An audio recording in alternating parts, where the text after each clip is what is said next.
अस्सलाम वालेकुम दोस्तों। आज एक बहुत इम्पॉर्टेंट सवाल का मैं आपके जवाब देने जा रहा हूं। आप लोग बार बार मुझसे सवाल करते हो कि सर आप क्यों बोलते हो कि स्पॉट ट्रेडिंग में स्टॉप लॉस लगाओ, जबकि हमारा जो वॉलेट है वो स्पॉट ट्रेडिंग में वॉश नहीं होता। तो आखिर नुकसान में हम अपना कॉइन क्यों सेल करें?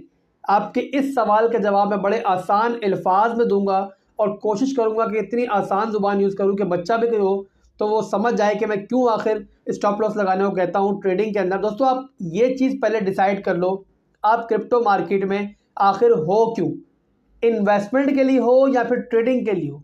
इन्वेस्टमेंट ये होती है कि मेरे पास फालतू पैसा पड़ा हुआ है, मुझे परवाह नहीं है, ये पैसा मेरा मार्केट में फंसता है तो 2 साल के लिए फंसे, 3 साल के लिए फंस जाए, मुझे परवाह नहीं है। मैंने कॉइन लिया है, मुझे इस पर ट्रस्ट है, मैं लॉन्ग टर्म के लिए उसको होल्ड करता हूँ, तो मुझे परवाह ही नहीं है कितनी मार्केट डंप करे, मेरा वो पैसा मेरे लिए फालतू पड़ा हुआ था, मैंने मार्केट में लगा दिया, जब तक मुझे प्रॉफिट नहीं मिलेगा मैं वो कॉइन नहीं बेचूंगा। ये हो गई दोस्तों हमारी इन्वेस्टमेंट।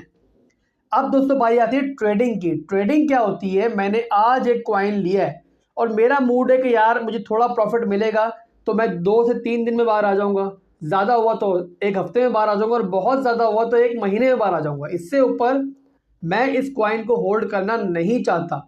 मेरा ये पैसा जो मैंने मार्केट में लगाया हुआ है ये मेरे लिए बहुत ज़रूरी है, तो मैं नहीं चाहता कि मेरा ये पैसा 2-3 साल के लिए इस मार्केट के अंदर फंस जाए। ये कहलाती है दोस्तों ट्रेडिंग। अब दोस्तों यहाँ पे फर्ज कर लो केक कॉइन की हम मिसाल ले लेते हैं। केक जो कॉइन था वो हमारा $44 तक all time high I think गया है, और ये बात दोस्तों पिछले साल के मार्च के महीने से पहले वाले बुल रन के अंदर, जब बिटकॉइन डंप करा उस वाले बुल रन के अंदर, तो जो केक कॉइन था वो $10 तक डंप हुआ। उसके बाद दोस्तों आप सोचो कि आपने वो $44 पे केक लिया हुआ था, $10 पे डंप हुआ, फिर दोबारा अगर पंप होना स्टार्ट हुआ $26 तक गया और वहां से दोबारा डंप होके इस वक्त वही केक कॉइन जो है $7 के लगभग घूम रहा है। अब दोस्तों आप सोचो कि जिस भाई ने ट्रेडिंग के लिए केक कॉइन लिया था और स्टॉप लॉस नहीं लगाया था, वो बेचारा 1 साल से उस कॉइन के अंदर फंसा हुआ और कोई पता नहीं है कि वो अगले 2 साल या 3 साल के लिए भी उस कॉइन के अंदर फंसा ही रहे। इसके अलावा दोस्तों आप एक चीज समझ लो, क्रिप्टो मार्केट में बिटकॉइन और इथीरियम के अलावा कोई ऐसा कॉइन मौजूद नहीं है जिसमें हम ये कहें कि ये 100% इस मार्केट में हमेशा के लिए रहने वाला है। कुछ ऐसे कॉइन जरूर हैं, डॉट हो गया, सोलाना हो गया, या इस टाइप के स्ट्रॉन्ग फाउंडेशन वाले कॉइन, स्ट्रॉन्ग फंडामेंटल्स वाले कॉइन, जिनकी हमें पूरी उम्मीद है कि वो जो है मार्केट में रहेंगे और जो एथीरियम और बिटकॉइन के बाद जो है बहुत हद तक हम उन कॉइन्स के ऊपर ट्रस्ट कर सकते हैं। बट दोस्तों फिर बता रहा हूँ, क्रिप्टो मार्केट में कुछ भी जो है कंफर्म नहीं होता है। तो आपने पहले ये सोच लो कि आपने ट्रेडिंग करनी है या फिर इन्वेस्टमेंट करनी है। ट्रेडिंग करनी है तो स्टॉप लॉस लाजमी यूज करो, अदरवाइज आपका पैसा मार्केट में फंसता चला जाएगा। वो पैसा जो आप लोग वक्ती तौर पे मार्केट में इन्वेस्ट करके प्रॉफिट में बाहर निकलना चाह रहे थे, लंबे अरसे के लिए फंस जाएगा। अब दोस्तों यहाँ पर स्टॉप लॉस किस पॉइंट पे लगाना चाहिए ये भी आपको समझाता हूं मैं। पहले आप ये डिसाइड कर लो कि आप खुद एनालाइज कर रहे हो मार्केट को या फिर आपने किसी ऐसे बंदे को फॉलो किया हुआ है जो बहुत हद तक ट्रेडिंग को और चार्टिंग को जानता है। पहले आप ये डिसाइड कर लो। अगर तो आप खुद न्यूबी हो फिर किसी ऐसे बंदे को फॉलो करो जिससे नो हाउ क्रिप्टो मार्केट की है, यानी कि ऐसे बंदे को फॉलो करो जिसे पता हो कि वो इस क्रिप्टो मार्केट में आखिर कर क्या रहा है।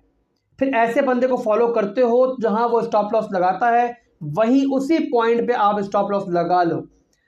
जो लोग प्रोफेशनल होते हैं दोस्तों, वो नॉर्मली जब कोई ट्रेड स्टार्ट करते हैं तो अपनी स्ट्रॉन्ग सपोर्ट के नीचे अपना स्टॉप लॉस लगाते हैं।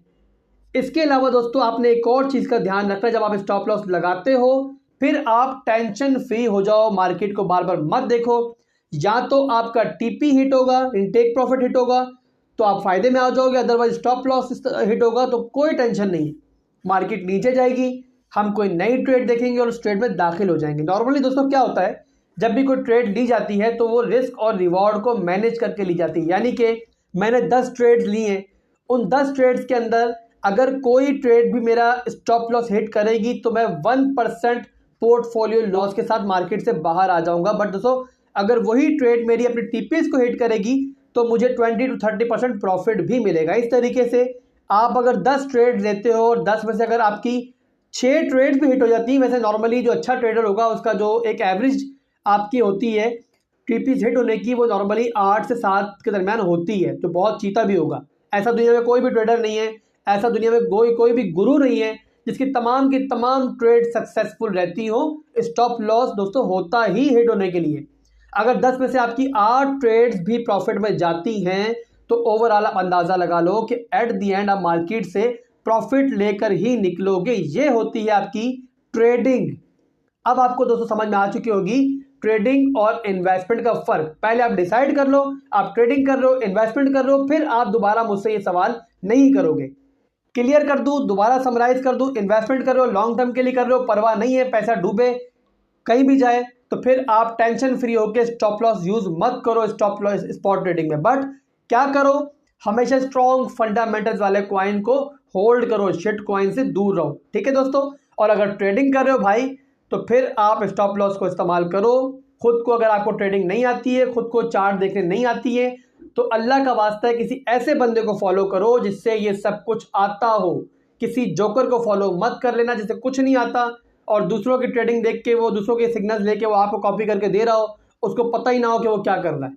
तो ऐसे बंदे से दूर रहो। क्योंकि दोस्तों जब मैं आपको ट्रेड देता हूँ तो मैं प्रॉपर फॉलो भी कर रहा होता हूँ उसको। मैंने चार्ट्स वगैरह देखे हुए होते हैं, मुझे मालूम होता है कि किस पॉइंट पे आके मुझे कभी कभी ब्रेक इवन पर भी बाहर आना होता है। यानी कि टीपीज भी हिट नहीं हुए, स्टॉप लॉस भी हिट नहीं हुआ, मुझे लग रहा है मार्केट खतरे में, मैं फौरन आके बोलूंगा भाई कि आप इस ट्रेड से बाहर आ जाओ, थोड़ा सा प्रॉफिट है या फिर ब्रेक इवन पे हो, कोई टेंशन नहीं है। तो दोस्तों उम्मीद करता हूँ कि वीडियो पसंद आई होगी, काफी आपकी कंफ्यूजन मार्केट के बारे में क्लियर हुई होगी। इसके अलावा दोस्तों आपने इस वीडियो को लाजमी देखना है, how to set stop limit OCO order. इसका लिंक जो है इस टॉप पे आ चुका होगा, इस वीडियो को लाजमी देख लेना। ये वीडियो बहुत इंपॉर्टेंट है, किस तरीके से हमने स्पॉट ट्रेडिंग में मुख्तलिफ टीपीज लगाने हैं और स्टॉप लॉस लगाना है। अपने दोस्त को, अपने भाई को इजाज़त दो। अल्लाह हाफिज़।